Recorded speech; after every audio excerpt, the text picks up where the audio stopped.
नमस्कार, डेली 24 भारत देख रहे हैं आप। मैं हूं आपके साथ अनीता शर्मा। शुरुआत करते हैं उत्तर प्रदेश की बड़ी खबरों से।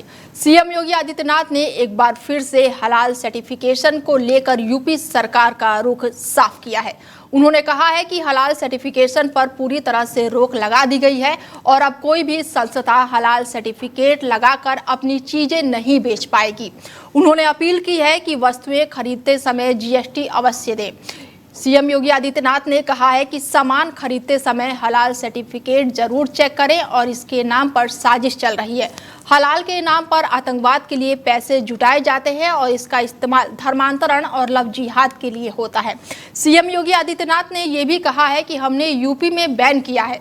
उन्होंने आश्चर्य व्यक्त करते हुए कहा है कि साबुन, कपड़े और यहाँ तक कि दिया सलाई पर भी हलाल सर्टिफिकेशन क्यों है, और विश्वास जताया है कि यूपी में अब कोई इसे खरीदेगा या बेचेगा नहीं। बता दें कि मुख्यमंत्री योगी आदित्यनाथ ने यहाँ पर बड़ा बयान दिया है और हलाल सर्टिफिकेशन को लेकर मुख्यमंत्री योगी आदित्यनाथ ने क्या कुछ कहा है, चलिए आपको वो सुनवाते हैं। आपने अभी विगत दिनों देखा होगा, बलरामपुर जिले में, उत्तर प्रदेश के बलरामपुर जिले में जलालुद्दीन उर्फ छांगुर के षड्यंत्रों को आपने देखा होगा। किस रूप में वह व्यक्ति कालनेमी बनकर के उस पूरे क्षेत्र में षड्यंत्रों को अंजाम दे रहा था।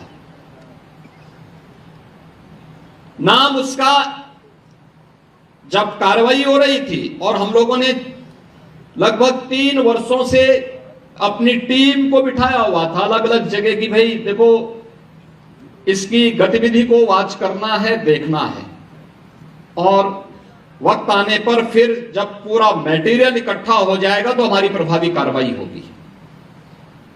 3 वर्ष से हम लोग लगातार कर रहे थे। लगातार मैं हर महीने इसकी समीक्षा भी करता था, क्या प्रोग्रेस है, क्या प्रोग्रेस है, क्या प्रोग्रेस है। और प्रोग्रेस जब तक अंजाम तक पहुंचता, वो 6 महीने पहले वहां से भाग गया। मैं नाराज हुआ टीम पे कि भाई ये तो पूरा हमारा तो पूरा मिशन ही फेल हो रहा है। आप आश्चर्य करेंगे, मेरे अलावा मेरे साथ जो टीम के साथ लगी हुई टीम थी, उसके अलावा कोई भी अन्य वरिष्ठ अधिकारी या जनप्रतिनिधि ये नहीं मानता था कि इसका नाम जलालुद्दीन है, वो मानते थे छांगुर बाबा है। आपने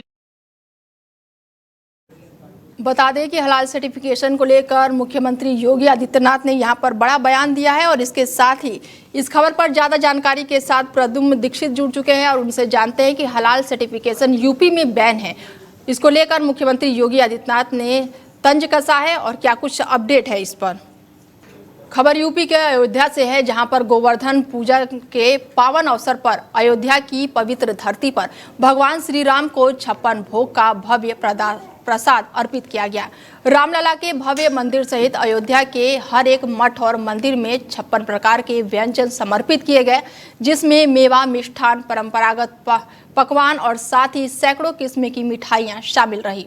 सुबह से ही अयोध्या नगरी में राम भक्तों की भारी भीड़ उमड़ पड़ी है और साथ ही श्रद्धालुजन हर मठ और मंदिर में दर्शन करने पहुंच रहे हैं और भगवान श्री राम के दर्शन कर पुण्य लाभ प्राप्त कर रहे हैं। और हर मंदिर में आरती, भजन और प्रसाद वितरण का सिलसिला दिन भर चलता रहा और ये आयोजन राम भक्ति की परंपरा और आस्था की गहराई को दर्शाता है, जहां हर भक्त अपने भाव को और साथ ही प्रभु श्री राम को समर्पित करता हुआ नजर आ रहा है। खबर यूपी के नोएडा से है, जहां पर दीपावली के रोशनी के बीच जिंदगी की कई कहानियां अंधेरे में खो गई। जिला अस्पताल में 24 घंटे के अंदर 190 से ज्यादा घायल मरीज पहुंचे, जिसमें सड़क हादसा, बीमारी और पटाखों से झुलसे लोग शामिल हैं। दीपावली की रात पटाखों की चिंगारी कई परिवारों के लिए दुख लेकर आई। पटाखों से जलने के मामले में कुल 20 लोग घायल हुए, जबकि एक लड़के की मौत की भी पुष्टि हुई है। अलग अलग इलाकों से जलने और झुलसने के मामलों में लोगों की गंभीर स्थिति में अस्पताल पहुंचाया गया। हालात को देखते हुए सीएमएस के आदेश पर जिला अस्पताल में इमरजेंसी वार्ड बनाए गए हैं, जहां पर 25 बेड आरक्षित किए गए हैं और मेडिकल स्टाफ लगातार ड्यूटी पर तैनात रहा और घायलों की तत्काल प्राथमिकता उपचार भी दिया गया और हर त्यौहार खुशियों के साथ जिम्मेदारी भी मांगता है, लेकिन अफसोस लापरवाही एक बार फिर से कई मासूम जिंदगियों पर भारी पड़ी है। खबर यूपी के अमरोहा से है, जहां पर थार की टक्कर से बाइक सवार युवक की मौत हो गई है। तो वहीं पुलिस ने शव को कब्जे में लेकर पोस्टमार्टम के लिए भेज दिया है और पुलिस मामले की जांच पड़ताल में जुट गई है। खबर यूपी के अमरोहा के नौगावा से है, जहां पर अमरोहा रोड पर एक सड़क हादसा हो गया और मिल के पास बीजेपी का झंडा लगी एक थार कार ने बाइक को टक्कर मार दी, जिससे बाइक सवार की मौके पर ही जान चली गई। सूचना मिलते ही पुलिस मौके पर पहुंची और शव को कब्जे में लेकर पोस्टमार्टम के लिए भेज दिया। हादसे के बाद से इलाके में सनसनी फैल गई, जबकि चालक गाड़ी लेकर मौके से फरार हो गया। पुलिस ने मामले में जांच पड़ताल भी शुरू कर दी है। मृतक के बेटे ने थाने नौगावा सदात पुलिस को तहरीर देकर आरोपी के खिलाफ कार्रवाई किए जाने की मांग की है। मृतक के बेटे ने बताया कि उनके परिवार बहन की शादी का कार्ड बांटने गया था और लौटते समय ये बड़ा हादसा हो गया। बता दें आपको कि दुखद घटना अमरोहा की है, जहां पर युवक की मौत हो गई है। तो वहीं पुलिस अब पूरे मामले की जांच पड़ताल में जुटी हुई है। यूपी के अमरोहा में नकली पनीर का गंदा खेल उजागर हुआ है। पाउडर और केमिकल से बन रहा था जहरीला पनीर, जिसके बाद से ये वीडियो वायरल हुई तो पुलिस भी अब हरकत में आ गई है। अमरोहा के हसनपुर कोतवाली क्षेत्र के गुलामपुर गांव के पास दिन दहाड़े एक नकली पनीर फैक्ट्री का भंडाफोड़ हुआ है और ये केमिकल और पाउडर से नकली पनीर तैयार किया जा रहा था, जिसे खाने से गंभीर स्वास्थ्य जोखिम में डाल सकते हैं। और इसके साथ ही पाउडर से पनीर बनाने का ये वीडियो सोशल मीडिया पर इन दिनों तेजी से वायरल हो रहा है, जिसमें इसे मिलावटखोरी का भंडाफोड़ हुआ है और ये फैक्ट्री सड़क किनारे चल रही थी, जहां पर लगातार मिलावटखोरी का गंदा खेल हो रहा था। सोशल मीडिया पर यह वीडियो वायरल हुआ, जिसके बाद से पुलिस ने तुरंत जांच पड़ताल शुरू कर दी और फैक्ट्री को फिलहाल सील कर दिया गया है। और इस पूरे मामले में खाद्य विभाग की लापरवाही पर भी अब गंभीर सवाल उठ रहे हैं। अमरोहा में फैली इस मिलावटखोरी ने फिर एक बार लोगों की सेहत को खतरे में डाल दिया है और प्रशासन की सख्त कार्रवाई की उम्मीद जताई जा रही है।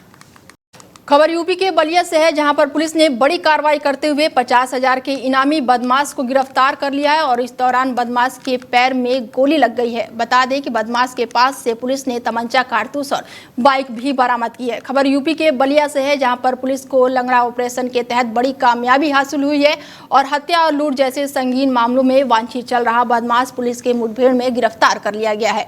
विकास सोनकर पर पुलिस ने 50,000 रुपए का इनाम घोषित कर रखा था और वो काफी समय से फरार चल रहा था।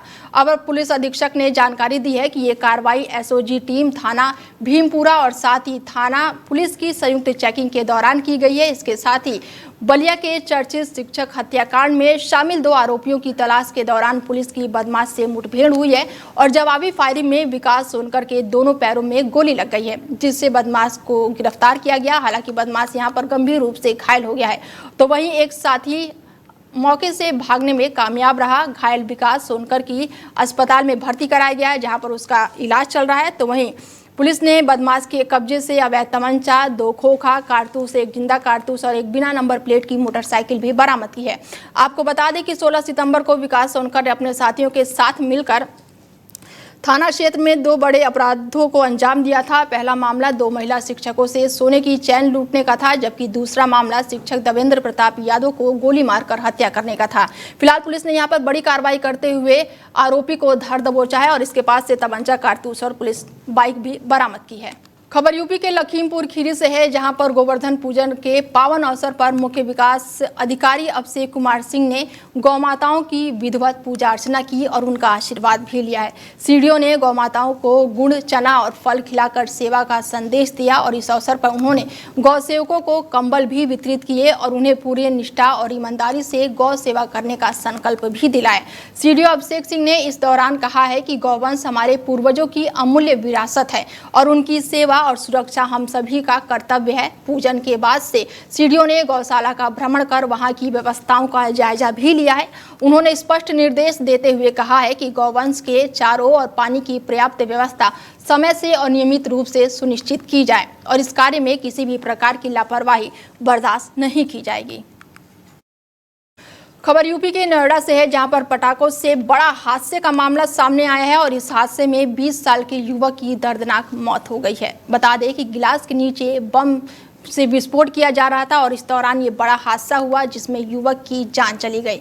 खबर यूपी के नोएडा से है, जहां पर पटाखे जलाने के दौरान युवक की दर्दनाक मौत हो गई है और हादसा उस वक्त हुआ जब युवक ने एक गिलास के नीचे बम रखकर उसे फोड़ने की कोशिश की, लेकिन अचानक हुए जोरदार विस्फोट में गिलास के टुकड़े युवक के चेहरे और गर्दन में जा घुसे, जिससे वो गंभीर रूप से घायल हो गया। घटना के बाद से परिजन घायल युवक को पास के ही एक निजी अस्पताल में लेकर पहुंचे, जहां पर युवक को अस्पताल में भर्ती किया गया, जिसके बाद से फिर उसे रेफर भी किया गया है। लेकिन यहीं से शुरू होता है और एक बड़ा सवाल ये भी है कि स्थानीय लोगों ने अस्पताल प्रशासन पर गंभीर आरोप लगाए हैं। उनका कहना है कि फोर्टिस अस्पताल ने इलाज शुरू करने से पहले ही 2.5 लाख रुपए की मांग की, जिसके चलते युवक करीब 2.5 घंटे तक अस्पताल में तड़पता रहा, लेकिन उसे उपचार नहीं मिल सका। आखिरकार गंभीर रूप से घायल 20 साल के युवक ने दम तोड़ दिया। खबर यूपी के पीलीभीत से है, जहां पर पीलीभीत हरिद्वार हाईवे पर बड़ा हादसा हो गया है। तीर्थयात्रियों से लौट रही बस खाई में गिर गई और इस हादसे में युवती की मौत भी हो गई है और दर्जनों लोग गंभीर रूप से घायल बताए जा रहे हैं। खबर यूपी के पीलीभीत जनपद से है, जहां पर क्षेत्र में बेसन और साथ ही हरिद्वार पीलीभीत नेशनल हाईवे पर दर्दनाक सड़क हादसा हो गया है और देर रात लगभग 2 से 3 बजे के बीच में ही प्राइवेट बस खाई में जा पलटी है। हादसे में 18 साल की युवती की मौत की खबर सामने आ रही है, तो वहीं बस में सवार 55 से 60 लोग गंभीर रूप से घायल बताए जा रहे हैं, जिसमें कई की हालत काफी गंभीर बनी हुई है। और ये बस बरेली के चौपाल क्षेत्र के तीर्थयात्रियों को लेकर गिरिराज देवी और हनुमान धाम होते हुए नानकमती पहुंच रही थी और इस दौरान वापसी के दौरान ये बस के साथ ये दुर्घटना हुई है, जिसके साथ ही अज्ञात कारणों से असंतुलित होकर बस खाई में गिरी है और सूचना मिलने पर थाना पुलिस मौके पर पहुंची और जांच पड़ताल भी शुरू की। उन्होंने तुरंत ही राहत कार्य भी शुरू करवाया और सभी घायलों को जिला अस्पताल में पहुंचाया गया है। प्रशासन द्वारा इस हादसे की जांच भी शुरू कर दी गई है। प्राथमिक जाँच में अज्ञात कारण सामने आए हैं, लेकिन ब्रेक फेल या फिर ड्राइवर की लापरवाही जैसे संभावित कारणों पर भी पड़ताल लगातार की जा रही है।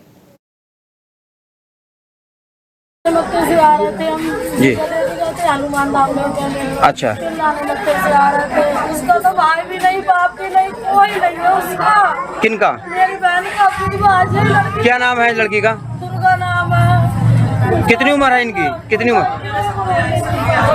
18 साल की होगी वो। उसका कोई भी नहीं है। क्या हुआ है उसे? नीचे दब गई थी। ये अभी मनाने में तेज आई थी और सीधी ये नाना थे बस ड्राइवर जो हुआ था उसने कहा था उसने उठा दिया, अंदर कोई खाई में गिरा दी। कहाँ के लिए जा रहे थे? ये बरेली आ रही थी ना, कहाँ से आ रहे थे आप लोग? हम बरेली से आए थे, नाना मत्ते थे और विजय देवी से आए थे। अच्छा जी, यहाँ पर हमारे पास एम्बुलेंस के द्वारा टोटल अब तक 21 मरीज यहाँ पर आए हैं। 21 घायलों की संख्या हुई है, जिसमें से एक जो है हमारा एक बच्ची थी 20-22 साल की, जो कि मृत अवस्था में आई है और इसके अलावा 7 पेशेंटों को हमने फर्स्ट एड देके रेफर किया जो सीरियस थे और बाकी जितने भी बाकी मरीज बचे वो अभी हमारे पास में एडमिट है, उनको फर्स्ट एड दिया गया है। उनके कोई गंभीर चोट नहीं है और बाकी आगे जो गंभीर लोग हैं उनको, जो गंभीर है उनको तो हमने फर्स्ट एड देके रेफर कर दिया है। डिस्ट्रिक्ट जा चुके 7, टोटल 7 लोग। जी, यहाँ पर हमारे पास एम्बुलेंस के द्वारा टोटल अब तक 2 समुदाय में फायरिंग को लेकर 5 लोग गंभीर रूप से घायल हुए हैं, तो वहीं पुलिस ने बड़ी कार्रवाई करते हुए 8 आरोपियों को फिलहाल गिरफ्तार कर लिया है। खबर यूपी के शामली से है, जहां पर दिवाली की रात को बड़ा बवाल हुआ, जिसके बाद आपको बता दें कि क्षेत्र में गढ़ी अब्दुल खान गाँव में पटाखा छोड़ने को लेकर 2 समुदाय के बीच तनाव और भी ज्यादा बढ़ गया है। मामूली विवाद ने हिंसक रूप ले लिया, जिसमें एक पक्ष ने दूसरे पक्ष पर हमला कर दिया। घटना में फायरिंग भी की गई, जिससे 5 लोग गंभीर रूप से घायल बताए जा रहे हैं। घायलों को इलाज के लिए अस्पताल में भर्ती कराया गया है। तनावपूर्ण स्थिति को देखते हुए पुलिस तत्काल मौके पर पहुंची और हालात को नियंत्रित किया। पुलिस ने मौके से 8 आरोपियों को हिरासत में ले लिया है। गांव में एहतियात के तौर पर पुलिस बल की तैनाती कर दी गई है और पुलिस अधीक्षक के अनुसार हालात पर नजर रखा जा रहा है और किसी भी अफवाह या फिर दोबारा हिंसा की संभावना को रोकने के लिए विशेष निगरानी की जा रही है। खबर यूपी के वाराणसी से है, जहां पर बीती रात 2 अलग अलग स्थानों पर पटाखा और एयर बैलून की चिंगारी से भीषण आग लग गई है और जिससे इलाके में हड़कंप मच गया है। बता दें कि मोहल्ले में रात को अचानक से भीषण आग लगी और इसके साथ ही मकान में रॉकेट की चिंगारी से दूसरे मंजिल पर यह भीषण आग लगी है। घटना के वक्त परिवार के सभी 6 सदस्य घर में ही मौजूद थे और आग लगते ही शोर मच गया और स्थानीय लोग तुरंत ही मौके पर पहुंच गए और करीब 45 मिनट की कड़ी मशक्कत के बाद किसी तरह आग पर काबू पाया गया। दूसरी आग की घटना बड़ादेव मैदान में घटी, जहां पर 5 मंजिला एक मकान की ऊपरी मंजिल पर बने टीवी गोदाम पे रखे स्क्रैप में भीषण आग लग गई। आग इतनी भयावह थी कि पास पड़ोस के मकानों को खाली कराना पड़ा और सभी लोग अपने घरों से किसी तरह बाहर निकल आए। बता दें कि बड़ा हादसा हुआ है और वाराणसी में यह आग लगने का मामला सामने आया और स्थानीय लोगों को सूचना पर पुलिस और दमकल की गाड़ियां मौके पर पहुंची। इसके साथ ही सारनाथ के मुख्य चौराहे पर स्थित दुकानों को भी बीती रात आग के लिए खाली कराया गया, तो वहीं राहगीरों की मदद से आग पर किसी तरह काबू पा लिया गया है। खबर यूपी के गाजियाबाद से है, जहां पर गाजियाबाद के इस्कॉन टेम्पल में गोवर्धन पूजा की भव्य तैयारियां पूरी हो चुकी है। बड़े आकार के गोवर्धन महाराज को फल फूल और मिठाइयों से सजाया गया है। मंदिर में भारी भीड़ उमड़ी, जहां पर श्रद्धालु परिक्रमा कर भगवान को प्रसन्न करने पहुंचे। पुलिस, दमकल और मेडिकल टीमें पूरी सुरक्षा व्यवस्था के साथ मौके पर मौजूद हैं और सभी श्रद्धालु अपनी खुशी और स्वास्थ्य की कामना कर रहे हैं। फिलहाल बुलेटिन में मेरे साथ इतना ही, दीजिए इजाजत, नमस्कार।